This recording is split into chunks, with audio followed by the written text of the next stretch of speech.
Estamos de volta ao estúdio do MPE na TV, hoje conversando com a promotora Paula Volpe, que fala pra gente sobre exploração sexual infantil. Doutora, vamos falar sobre as crianças indígenas, que é a nossa realidade aqui. Existem situações absurdas de exploração sexual infantil com crianças indígenas no estado, e não é pouca, né?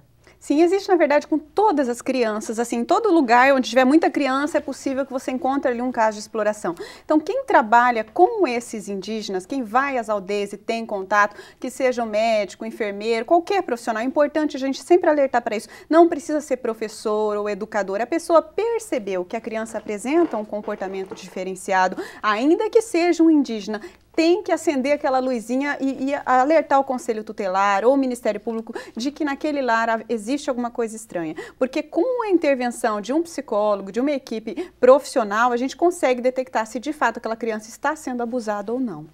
Doutora, existe também uma questão cultural, né?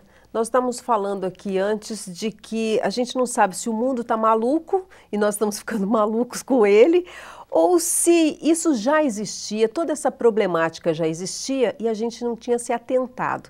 No seu ponto de vista como promotora, o que você acha? Eu acredito que o problema sempre existiu. É que hoje nós temos mais consciência do quanto isso é prejudicial, do quanto prejudica a criança e o adolescente e que ela vai carregar aquele dano, aquele trauma por toda a vida dela, que ela pode perpetuar aqueles atos com os filhos dela depois. Então, em razão dessa consciência que se adquiriu, é que nós tentamos evitar esse tipo de coisa, punir, tomar providência, orientar a família para que isso não aconteça. Mas eu não acredito que isso é uma coisa recente, não. Vem com a humanidade.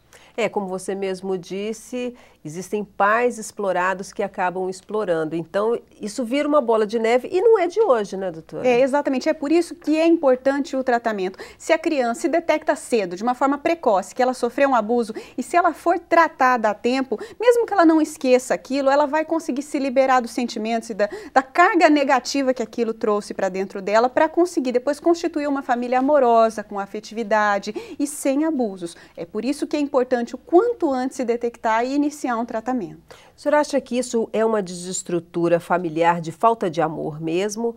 Ou é simplesmente um reflexo do que vem atrás? Acho que são diversos fatores. Nós temos, claro, a situação da falta de amor, da falta de afeto. Nós temos lares em que há psicopatia, algumas patologias que precisam ser tratadas. E nós temos também detectado que isso acontece muito nos lares em que há frequente uso de álcool e de drogas. Porque a gente sabe, né? Quando você bebe, você inibe o inibidor. Aí a pessoa passa daquele limite, ela sabe que ela não pode passar, mas ela passa.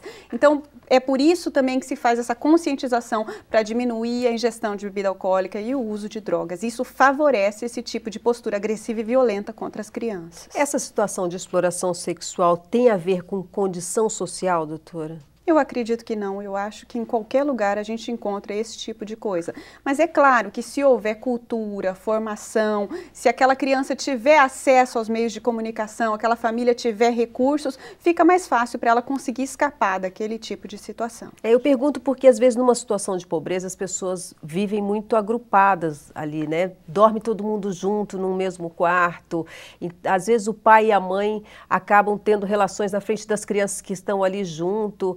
E é um mundo que, às vezes, a gente acha que não existe, mas ele existe, né? Existe. Ele é uma realidade, né? Ele é uma realidade e ele nos preocupa muito. Então é por isso que nós temos que ficar atentos, os professores, os educadores, médicos, enfermeiros, todo mundo que tem contato com a criança, ainda que ela venha, de qualquer lugar que ela venha, se ela vier de um assentamento, se ela vier de uma aldeia, percebeu que aquela criança está muito retraída, muito silenciosa, muito agressiva. Se tiver alguma coisa estranha ali, às vezes aquilo é um pedido silencioso de socorro. Então tem que saber ouvir, tem que saber abordar a criança e não procurar o abusador. É isso que a gente sempre diz, porque às vezes a criança está pedindo socorro, mas ela não sabe fazer isso, porque ela tem um sentimento de culpa dentro dela gigantesco. Ela se sente culpada? Ela acha que ela que provocou aquela situação? É muito comum a criança ter o sentimento de culpa, ela não sabe, porque ela não entende direito a questão da sexualidade, ela não foi formada para aquilo ainda, e ela acha que aquilo está acontecendo porque ela merece, ela carrega aquela culpa dentro dela. Isso se trabalha depois em terapia, para a criança entender que ela foi explorada e que ela foi abusada, que aquilo não é culpa dela.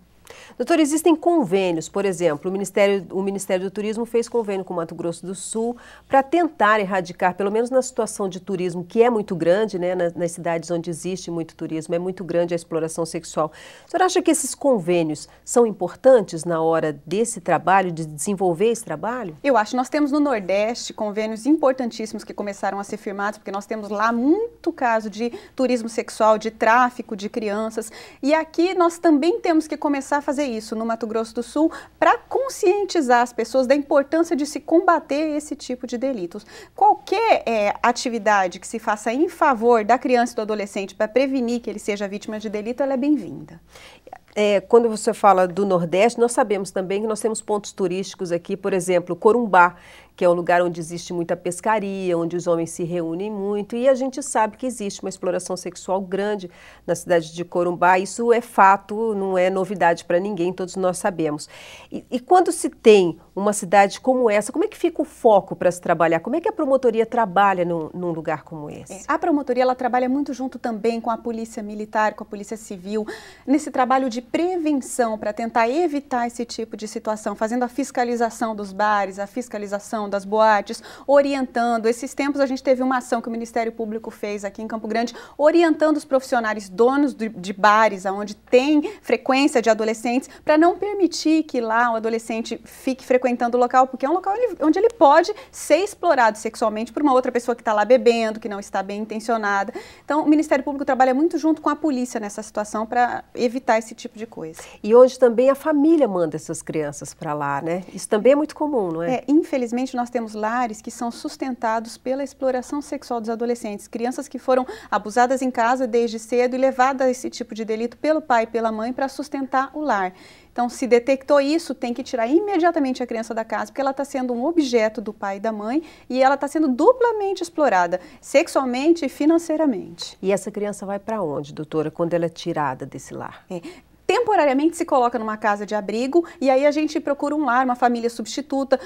O ideal é que se procure alguém próximo da família, mas que queira amparar, proteger, como um tio, uma tia, avô, avó, primo. E se não encontra isso, é possível se fazer sim a destituição do poder familiar e colocar essa criança num outro lar para ser adotada por uma outra família. Muitas vezes a família fica preocupada porque acha que é uma criança que já vem com uma carga muito pesada para trazer essa pessoa para o lar, mas ela vai ser trabalhada antes, psicologicamente, né, doutora? Exatamente. Há uma equipe sempre preparada para esse tipo de coisa. Então não precisa temer, né? Nós temos que abrir o coração e receber essas pessoas porque elas estão necessitadas de carinho, de afeto, e nós temos muitos casos de crianças que foram abusadas e se recuperaram. Hoje tem gente que foi abusada que fundou ONGs, que faz um belo trabalho junto com crianças e adolescentes explorados. Então tem que ter fé e acreditar que é possível melhorar. Tudo é uma questão de união mesmo, para que a gente consiga erradicar esse problema tão sério no país, né? Exato. É um problema nacional, né? É um problema nacional e, assim, o Mato Grosso do Sul enfrenta essa questão